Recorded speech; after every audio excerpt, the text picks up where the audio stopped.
This video is a short wander around the North East Land, Sea and Air Museum, in July 2020.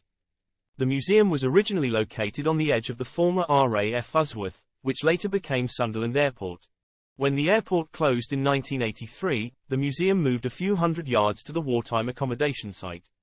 The smaller of the airfield hangars was moved, together with the museum Romney Hut, and were rebuilt on the new site. This Google image shows a new large industrial building that was then assembled to house the aircraft. The avrovulcan was parked on top of the old airfield tennis court.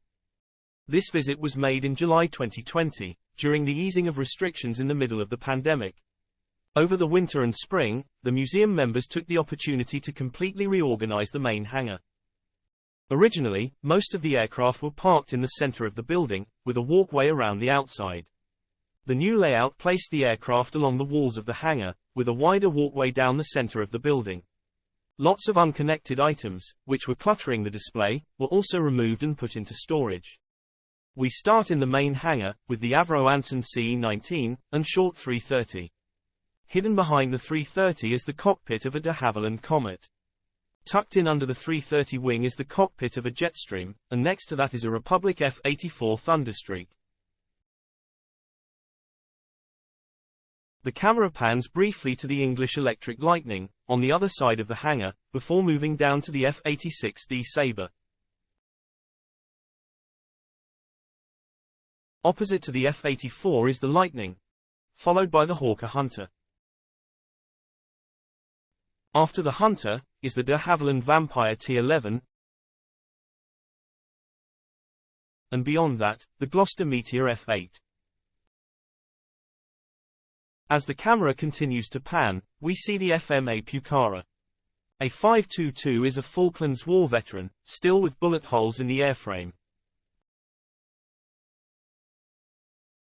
The F-86 Sabre has a different scheme on the port side.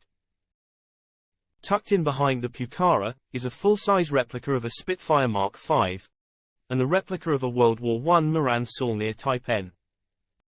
The Moran Saulnier is painted in the markings of local pilot, Claude Ridley, who lived nearby in Sunderland, and flew the Type N during the First World War.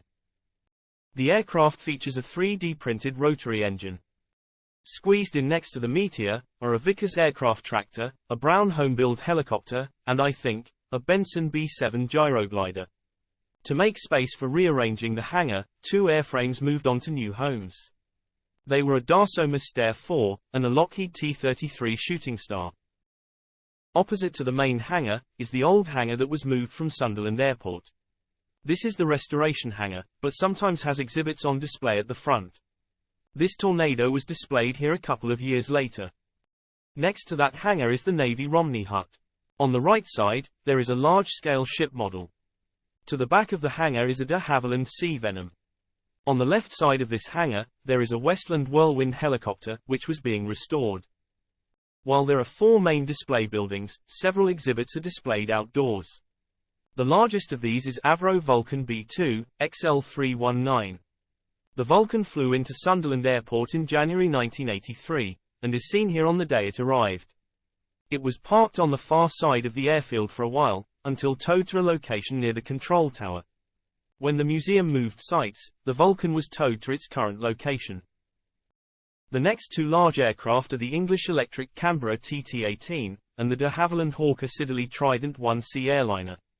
Two other aircraft are currently outdoors, a North American F-100 Super Sabre and a Jet Provost T-4. Three larger military vehicles are also outdoors, an Abbott FV-433 self-propelled gun, a GKN Sankey FV-432, and a Bofors 40mm anti-aircraft gun. The second Romney Hut was built in 2011, and contains the Land Warfare Collection. Straight in from the door, is a Westland Gazelle helicopter.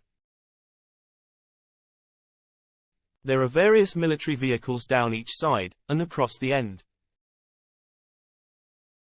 In the middle, is the tiny Saunders Roe Skeeter AOP-12 helicopter. On the back of the main hangar, an extension was built to accommodate a collection of trams and buses. I didn't shoot any video in there, but here's a few pictures from another visit. Finally, the memorial. Don't forget to like and subscribe.